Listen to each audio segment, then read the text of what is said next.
Hello, visionary people. This is Lorna Liana, and today I have a very special guest. His name is Dennis McKenna and has studied plant hallucinogens for over 30 years with ayahuasca as his specialty of focus.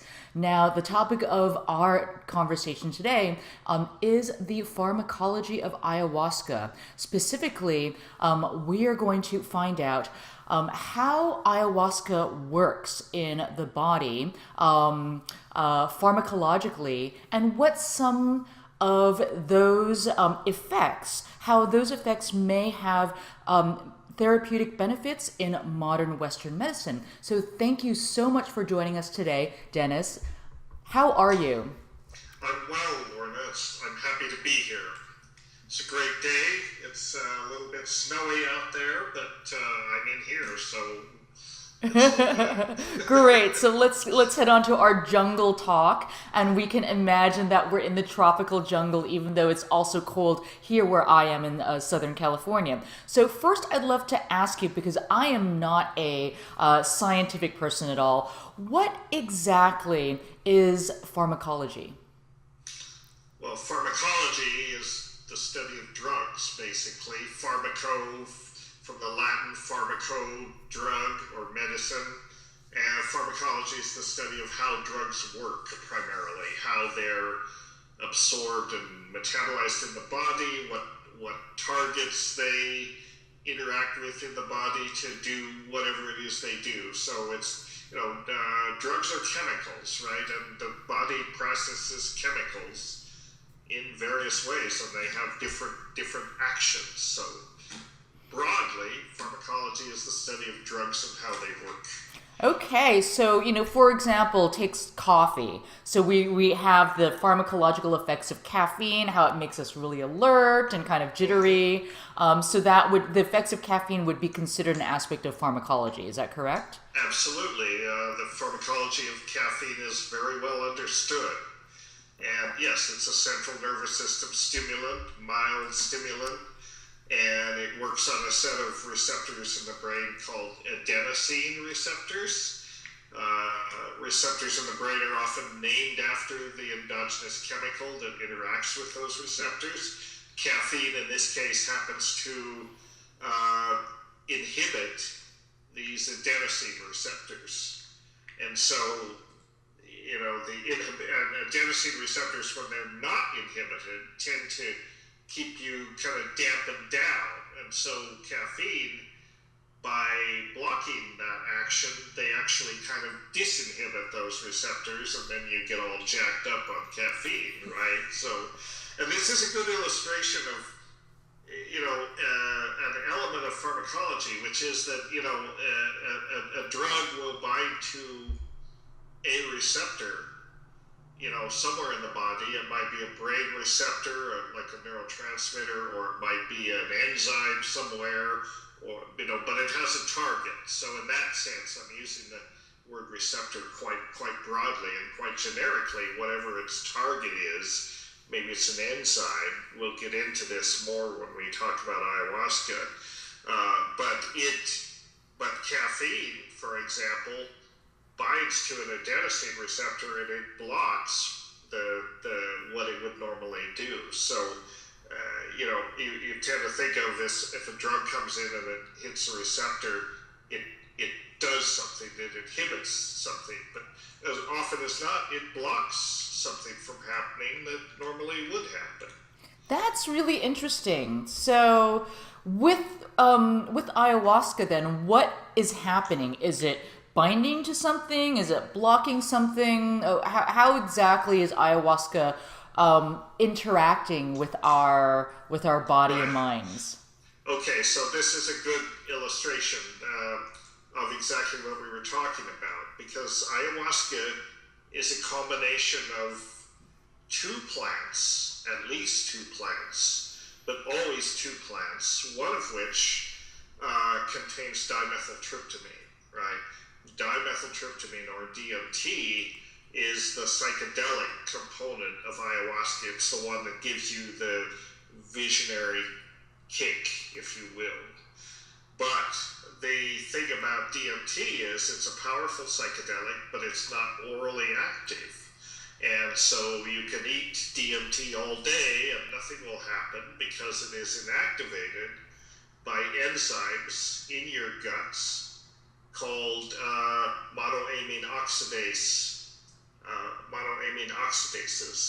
monoamine oxidases are a class of enzymes that evolutionarily probably are an adaptation to our omnivorous diet. What monoamine oxidases do is they break down amines.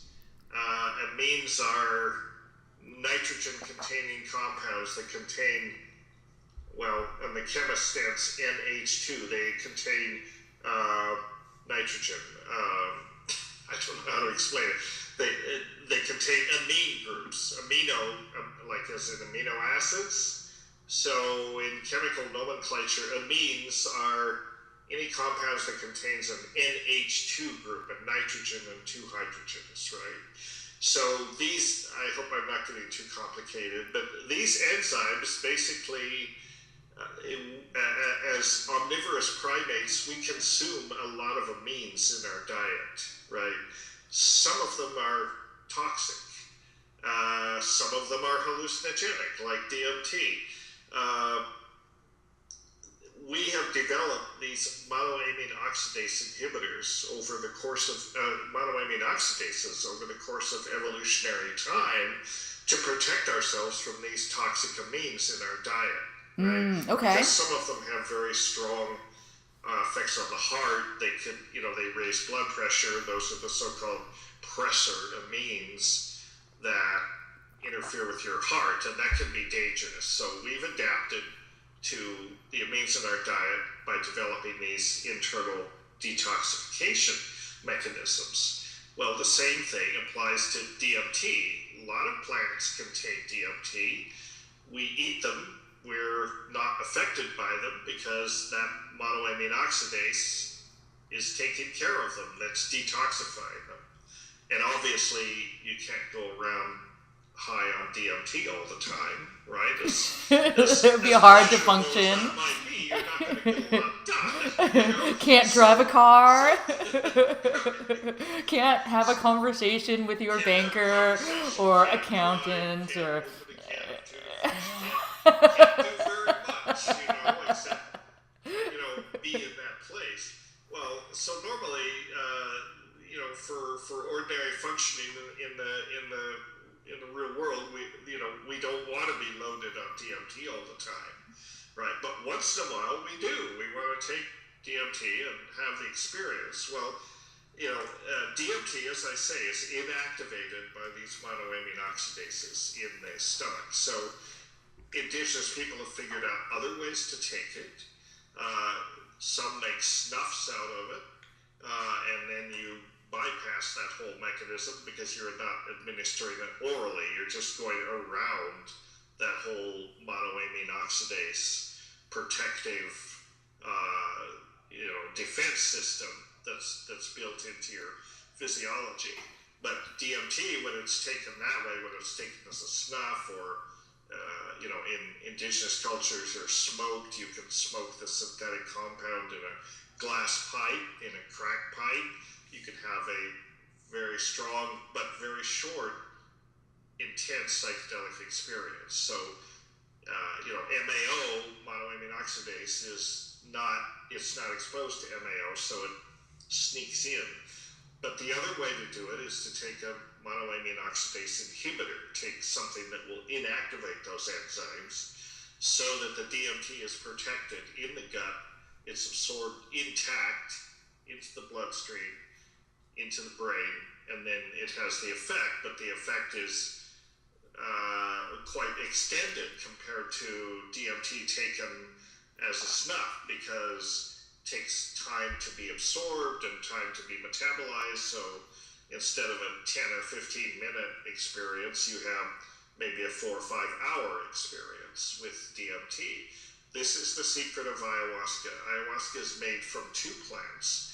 The liana, the actual vine, which is itself called ayahuasca, just to confuse people, because so is the brew itself. But ayahuasca is the vine, the bark contains these alkaloids called beta-carbolines, and as a class, specifically harmine, harmaline, and tetrahydroharmine. All of these are very potent monoamine oxidase inhibitors. So that's what the vine is bringing to the table, contributing to the pharmacology of the brew. Then the admixture plants contain DMT. And so the leaves usually of the admixture plants, and there are a number of them, but the chief ones one is called chacruna, traditionally a Psychotria viridis is the scientific name of it. That contains high levels of DMT. Sometimes there's a different plant that's used instead called Diploteris cabarena. Basically the pharmacology is the same because the leaf contains high levels of DMT. In combination, when you boil that up together with the bark of the Manisteriopsis vine, it becomes an active brew, and the MAO inhibitors inhibit the breakdown or prevent the breakdown of DMT, so then it becomes orally active. So ayahuasca is a very, it's a good example of, I guess you could say, indigenous wisdom in a certain way, or indigenous intelligence, because out of 80,000 different species in the Amazon, how did these primitive people, quote unquote, figure out that if you take this plant and you combine it with that plant, out of all the possible plants you might have used, you will get a very highly active hallucinogenic brew. Yeah, when you look at it from a probability standpoint, it seems very, very slim that they could figure out that exact recipe. Kind of like how the Indians came up with the recipe for the arrow poison, curare. But if you ask the Indians, they'll just tell you that the plants and the animals taught them. So it's a lot more straightforward than trial and error. That's what they say about ayahuasca too. If you ask them, they'll say, well, the plants taught us this. But this doesn't make sense from a Western point of view. It's hard for us to make sense out of that, because we tend to think, well, in the first place, plants don't talk to you as a rule. But of course, we know that they do. If you've had psychedelic experience, you know that they do. The tricky thing is, how did they learn about this combination before they actually put it to the test, if you know what I mean? So there's different speculation how they figured out exactly these are the species to use, this is how you prepare it, and so on. There is some evidence that they may have gotten this from watching animals. Rumor has it that sometimes jaguars will feed on Manisteriopsis leaves, and you can see YouTube videos to this effect. I am pretty skeptical about that. I think that was a setup situation. But, now we're talking more about the historical, how did they figure out back in the day, whatever that was, about this combination. And it looks like, if you try to figure out what the antiquity of ayahuasca is, how long has it been known, it's actually very hard to get a handle on it. But it's probably around a couple of thousand years ago. Mm-hmm. It's not so old compared to some of these other things. So you mentioned another plant that is commonly used as an ayahuasca admixture. What you mentioned the scientific name. Is there a common name that that this plant is known by? Yeah, it's called chagropanga, or sometimes chilipanga, which is just another variation of the name. Chagropanga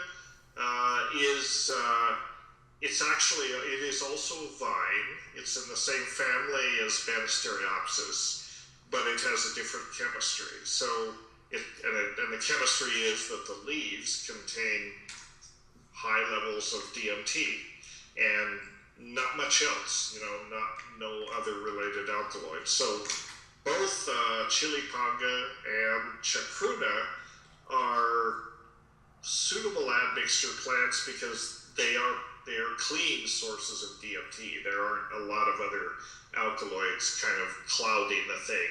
In plants, normally, the normal situation is if a plant makes, say, an example, Banisteriopsis, they make beta-carbolines, but they make a family of beta-carbolines. They make several related compounds, and that's what you see in ayahuasca: harmine, harmaline, and tetrahydroharmine, and a bunch of secondary, less concentrated, less abundant beta-carbolines, but it's normally a mix of related compounds.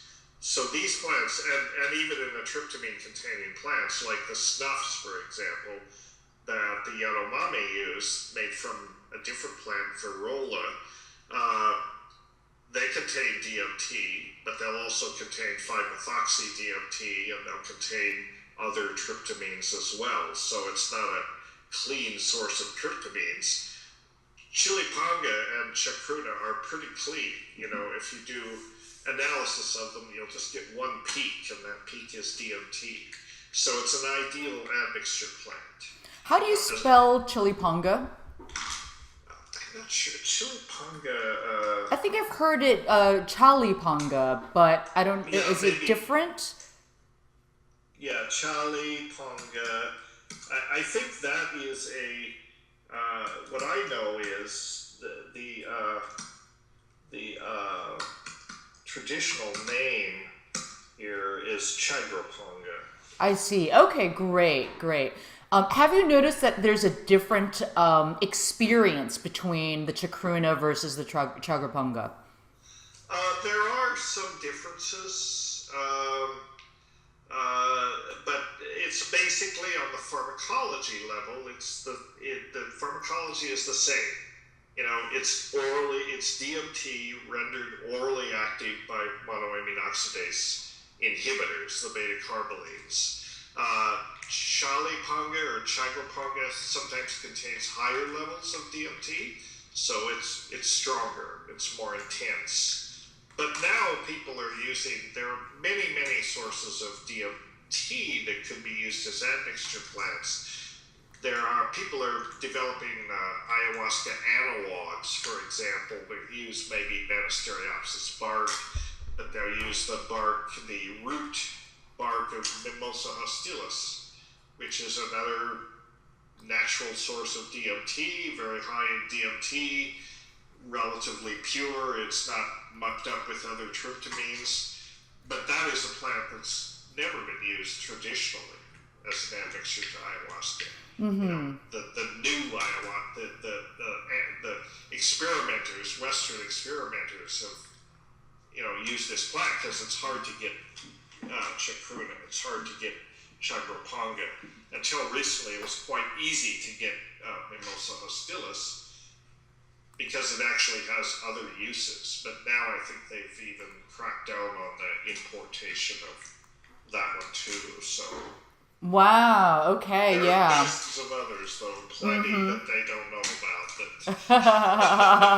It seems like DMT is a very common, naturally occurring compound in nature. Extremely common. So I find it very interesting that DMT would find it on the Schedule 1 list of prohibited substances. Well, it's extremely common, and it is actually a neurotransmitter in the brain. It occurs not only in plants, but also in fungi and animals, including us. It does occur in the brain. It occurs in other parts of our body, our lungs, adrenals, and so on. So it has a physiological function in us, in normal physiology. We're not sure exactly what that is, but it's definitely there. So, but that hasn't stopped them from making it illegal, making it a scheduled substance, which kind of is a clue in some ways about what the real agenda is, in a certain sense, for this drug prohibition thing. It's because here's a natural substance. It's not toxic. It's part of our normal metabolism, but it is a kick-ass psychedelic, no doubt about it. And so, I think the agenda of those who want to, prohibit it or restrict access, the reason they do is because it makes you have funny ideas. And funny ideas are inherently dangerous to the powers that be. So really, in some ways, the restrictions and the prohibition of these psychedelics is not to protect people from toxic substances. It's to protect people from dangerous ideas. From realizing all the messaging that we've been bombarded with is utter bullshit, and that, we could potentially wise up to that. Yes, exactly. And we can't have that because, we can't have awake, wise people because they don't make good consumer, they're worker not good bees. Consumers, they're not productive robots, they're, and so the sort of economic models, it's better if people are just compliant and, when they're not producing, they're consuming, and this is, they're in their cubicles or they're in their home or whatever. But we're a long way from pharmacology. Yeah, okay. Yeah. So going back to pharmacology, so so you've got these MAO inhibitors, and that's what allows us to experience DMT for much longer periods of time than smoking it would let us experience. The smoking it is down to a few minutes, whereas with the MAO inhibitors, and we're experiencing the effects of the DMT visions for many hours. Now, why 4 or 5 hours?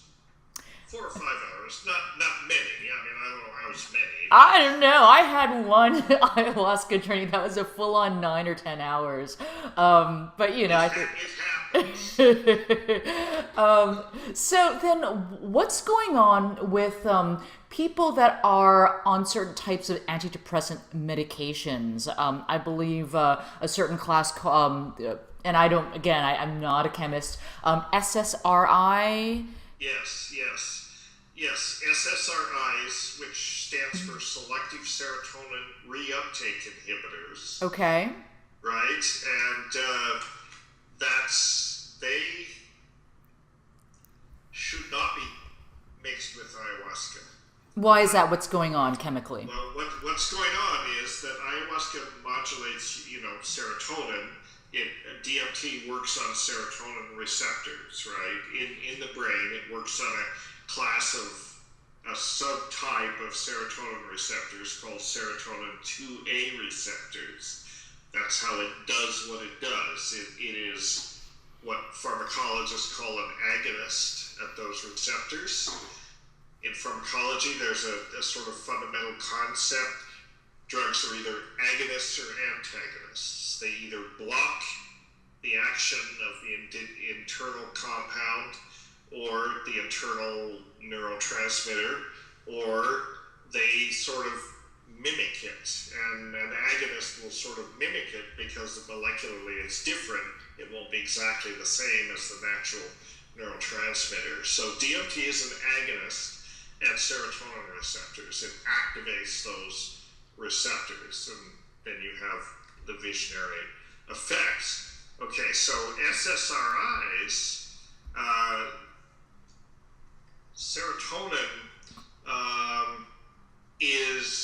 we have to go back to fundamental pharmacology here. Serotonin is released at synapses, right?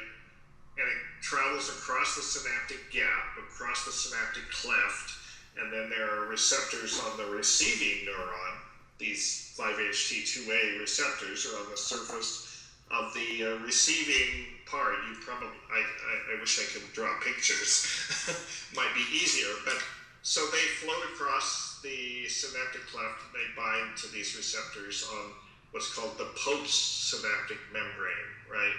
So you got up here, you got your mushroom-shaped thing. You've probably seen pictures, animation with neurotransmitters being released. I can send you videos of this. Sure, yeah. Understand it much better. So the neurotransmitter is released, it binds to the receptors, and then something has to happen with it, right? It has to either be debound, removed from those receptors and degraded, and there's monoamine oxidases in that receptor cleft that do that, but the bulk of it is sucked back up into the presynaptic membrane, and there's a protein that does this, the so-called transporter, the serotonin transporter protein, that is kind of like a little vacuum cleaner, after the neurotransmitter is released and it's crossed the synapse, it's done its thing. These transporters, which are abundant, in the presynaptic membrane, will essentially mop it all up. They'll re-suck it back up, and they'll repackage it into membrane-bound vesicles. They're called membrane-bound packets, essentially, and recycle it. What the serotonin reuptake inhibitors do is they block that reuptake transporter. They block that transporter. So the net effect is that more serotonin stays in the synapse, right? And so you have an antidepressant effect because depression is often linked to a lack of enough of this neurotransmitter, serotonin. Are you with me so far? So so I'm trying to understand. Okay, so why would you have this function in antidepressants? So basically, is the goal to keep as much serotonin as possible and not let it get taken up and absorbed into the rest of your brain? Okay. Exactly. Keep as much serotonin as possible in that synaptic gap, right? Okay. And is that supposed to make you feel better? It makes you feel better. Okay. Because serotonin is the feel-good chemical, right? Okay. So it makes you feel better, but then if you take DMT and that has the serotonin-like effect as well. So if you already have a lot of serotonin in your synapses, and you pile another serotonin agonist on top of it, you can get too much serotonin. I see. Or okay. Too much serotonin-like effect. And you can. What happens? You can get a syndrome called the Serotonin Syndrome, which is dangerous. It involves very high blood pressure, heart problems, disrupts your thermal regulation, so you can become. You can get a high fever, essentially. Wow. It's not pleasant. It is usually not fatal, although it can be. It's extremely uncomfortable and dangerous if you happen to have pre-existing heart conditions or other things. So we just advise people to not, to taper off those SSRIs before you take ayahuasca. Get them out of your system, which is easier said than done because a lot of these newer generation of them, you're not supposed to, you can't just stop taking them, right? You have to taper off over a period of weeks. Even but tapering it off. The system should be clear of those drugs before you take ayahuasca. And there's a list of them. It's mostly the SSRIs, but it's, of which there are, about 10 or 15 different kinds now. But then other drugs as well, such as Wellbutrin, which is, it's a kind of atypical type antidepressant, sometimes used to treat smoking, to help people quit smoking. You should avoid that. You should avoid tramadol, which is, it's an analgesic. It hits opiate receptors. But it also hits serotonin receptors, so you should avoid that. There's a whole list of things that you should not take with ayahuasca. But the SSRIs are the main culprits. They're also clinically used monoamine oxidase inhibitors. The thing about the MAO inhibitors in ayahuasca is they're reversible. So they have the effect, but then they go away, and after a few hours, they're metabolized, and the effect, diminishes. But the clinical MAO inhibitors, which are not used very much anymore, they're an older generation of drugs, but they are occasionally used for specific types of depression, and they have other applications. They're not used, but they're irreversible, meaning that they bind to the monoamine oxidases enzymes irreversibly. So if you stop taking them, the effect, it takes a couple of weeks for the MAO to regenerate. They basically inactivate all the MAO in your system. So it takes some weeks to regenerate that, a couple of weeks. So, and with those irreversible MAO inhibitors, they were used, in they're an earlier generation of psychiatric drugs, and mainly for depression. But one of the reasons that they've fallen out of favor is because they will potentially make you sensitive to a lot of the amines.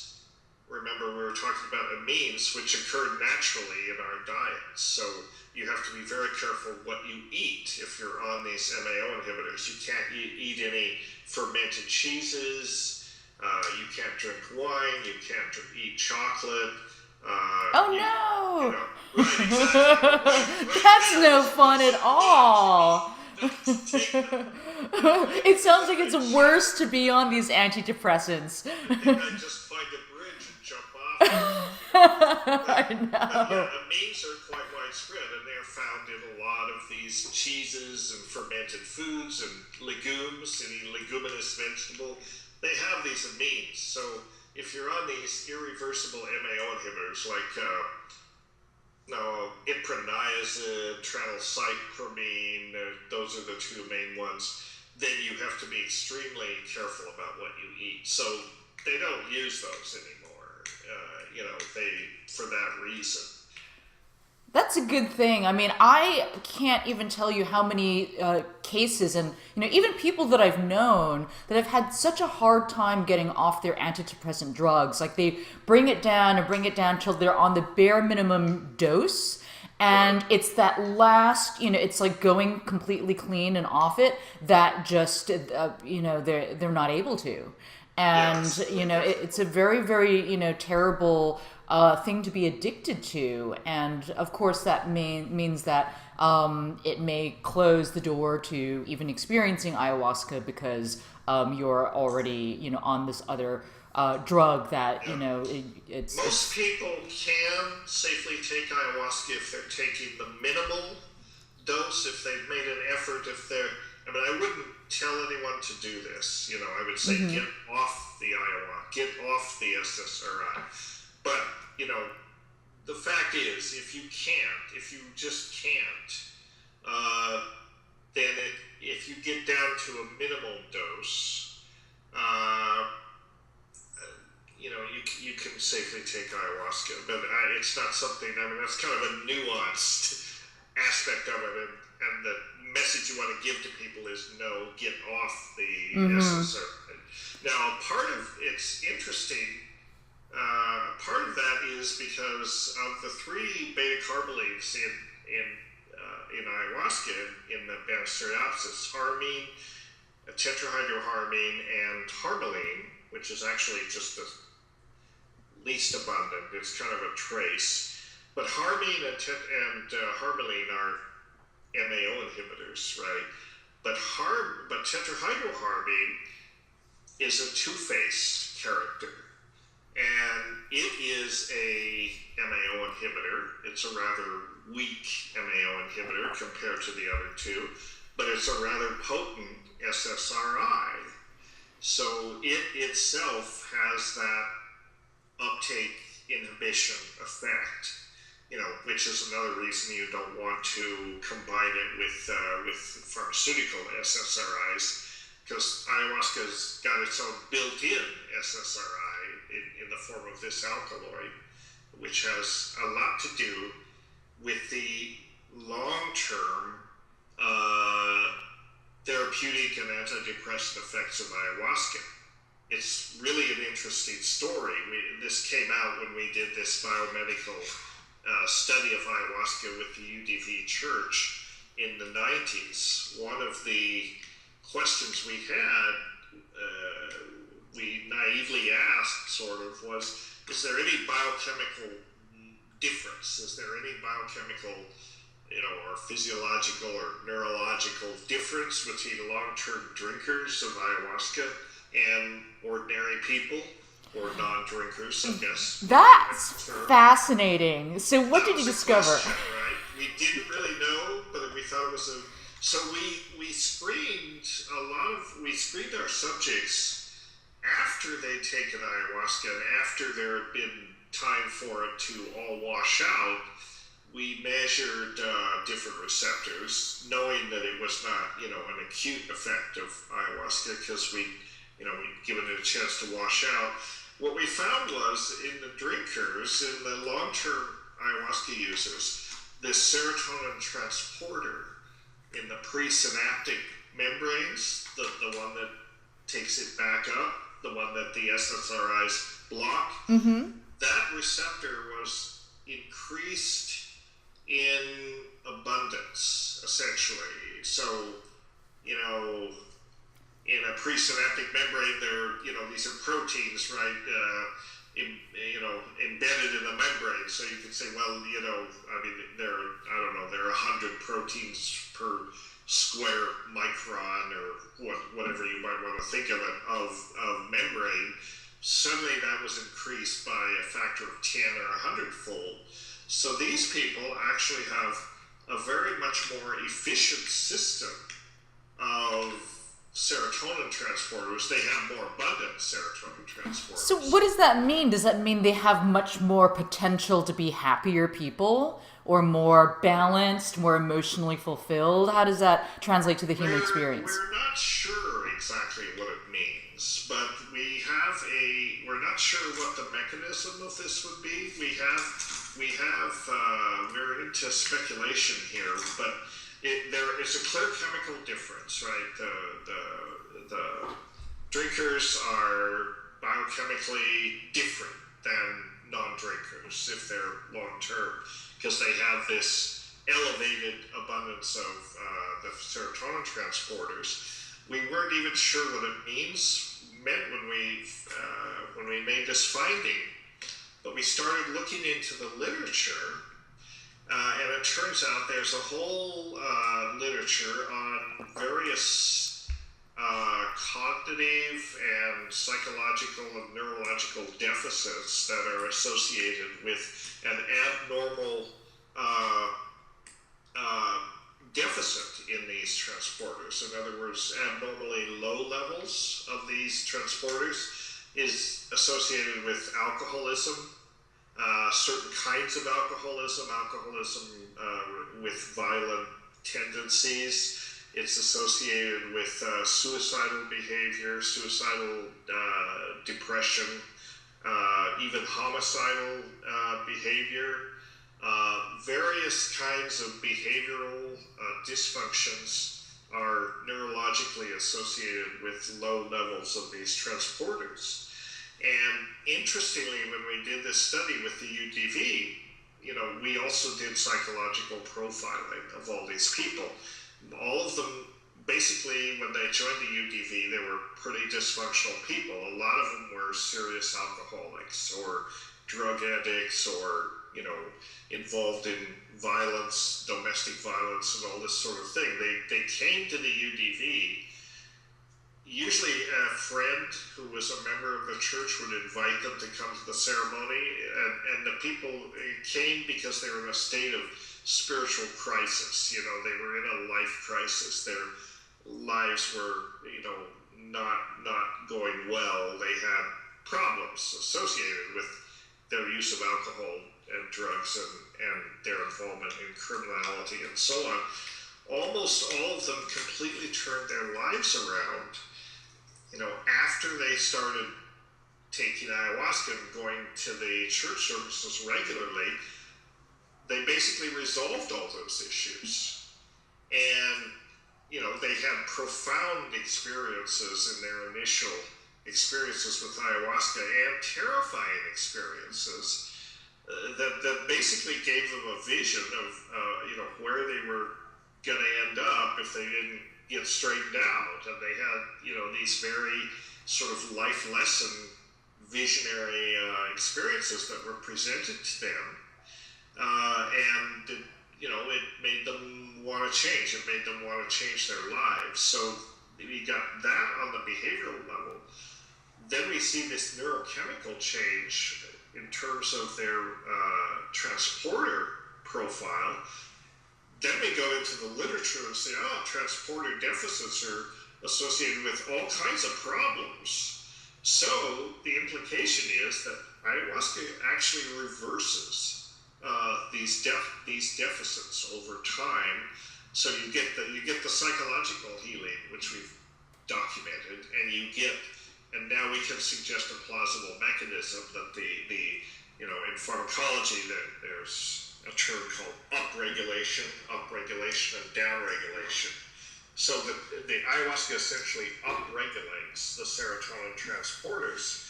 And this is associated with, resolution of these behavioral problems. So how long was this study going on for? What was the time period that you basically researched and documented and tested these individuals?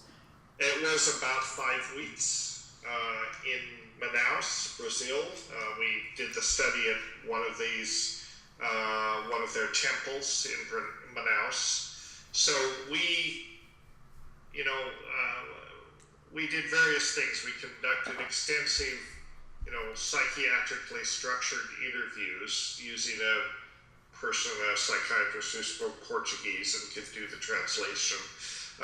We did that. We took various physiological measurements of the subjects, when they took the ayahuasca.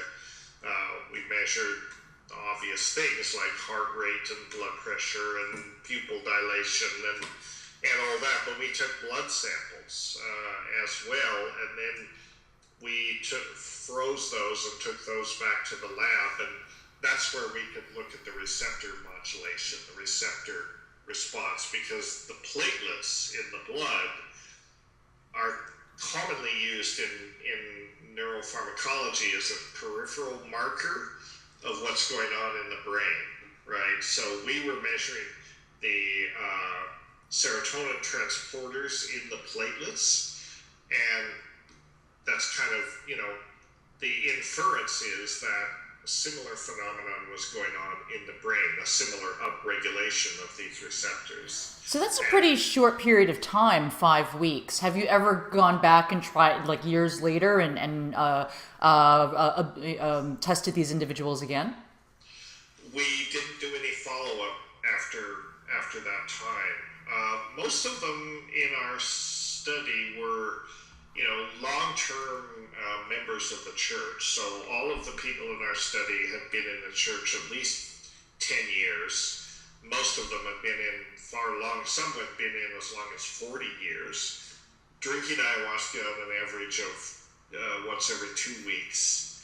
And so there wasn't really a lot of follow-up, because these were people who were basically okay, they were doing their spiritual practice, they were taking ayahuasca, and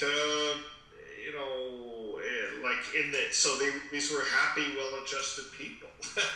Not a lot to follow up on. They were, I suppose people do leave the church after, people do. Not everybody stays in the church all of their lives. Although often people do, they find a great deal of spiritual satisfaction in their practice, and they tend to stay in the church. Are there any other long-term studies of the effects of ayahuasca on over prolonged periods of consumption? There is not a long-term studies that really look at the physiology here, or the pharmacology of all this. We were kind of looking, down at this basic molecular level. We wanted to know what's going on the nuts and bolts level, what's it doing to the brain, and so on.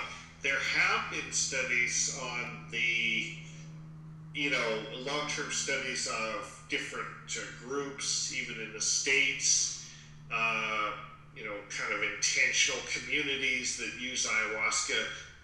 But those studies are mostly look at behavioral aspects. I mean, they give questionnaires and different so-called psychometrics. They use different types of screening instruments to interview people and say, well, are you depressed? Are you on drugs? Well, they're kind of like, psychiatric life assessments. Those studies exist, yeah.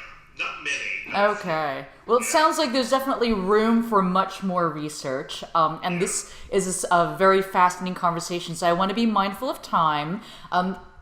What, in your research, over these many years of studying these compounds and studying the effects on people, what do you see as some of the most promising benefits that ayahuasca and the long-term study of ayahuasca could possibly contribute to Western medicine?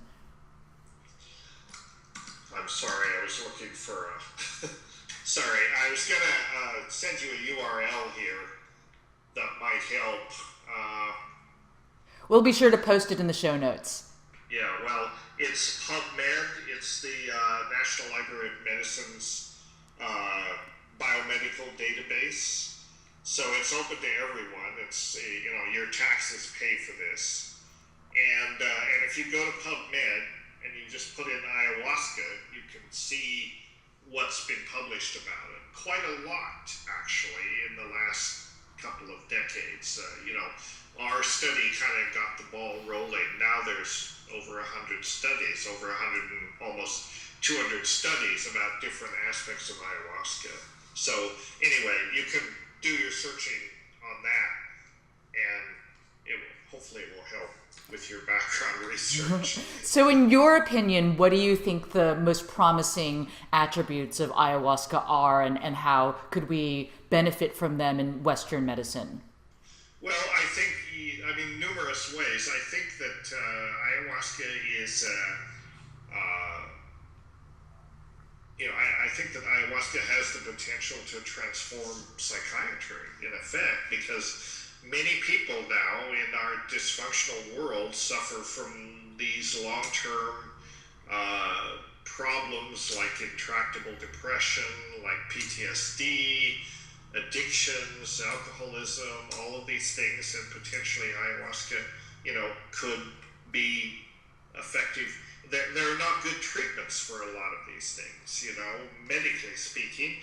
So I think ayahuasca is an important medicine for developing new therapies that will actually be effective for these kinds of things.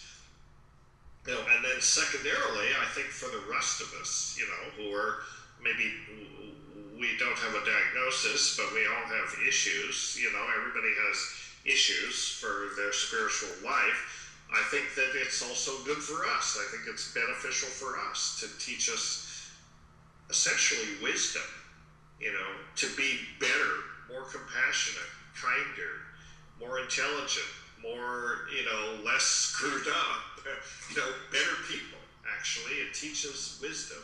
And this is what the UDV will tell you. This is why people stay in the church, because in the church they learn how to be a good person, and they learn that from the community. There's obviously a lot of community pressure, but they learn it primarily from the lessons that Mother Ayahuasca gives them. Mother Ayahuasca teaches you how to be a good person, and so that's ultimately that's the benefit of it. Mm-hmm. Thank you so much for your time here. I really enjoyed this conversation, Dennis. Please let us know, how can we best stay in touch with you? You can email me, dennis@hefter.org is probably the easiest way to email me. And I want to mention my book, The Brotherhood of the Screaming Abyss, which you can order from Amazon.com, and you can also order from my website, which is called just Brotherhood of the Screaming Abyss. And actually, I'm promoting the book, but on the other hand, ayahuasca's been at the center of my life for probably 30 years. So if you want to learn about, just read it from the standpoint of somebody who feels that ayahuasca's benefited them. I am that person, and so my story is kind of interesting in that respect, And many people will say, well, he's actually kind of an asshole, and I can't see that ayahuasca's done anything for him. But other people will say, well, he's kind of a nice guy. That's your judgment, whatever. But I think people will enjoy reading, that aspect. I mean, it's been a very important medicine for me as a subject of, professional curiosity as a scientist, but also a personal teacher, as a person. And I bless the cosmos, the universe, whoever brought it into my life every day. It's just the most wonderful thing to have in one's life. If you treat it with respect, you can learn a lot from it. All right. Thank you so much, and you have a beautiful day, Dennis. Okay, Lorna. A pleasure talking to you, and be in touch.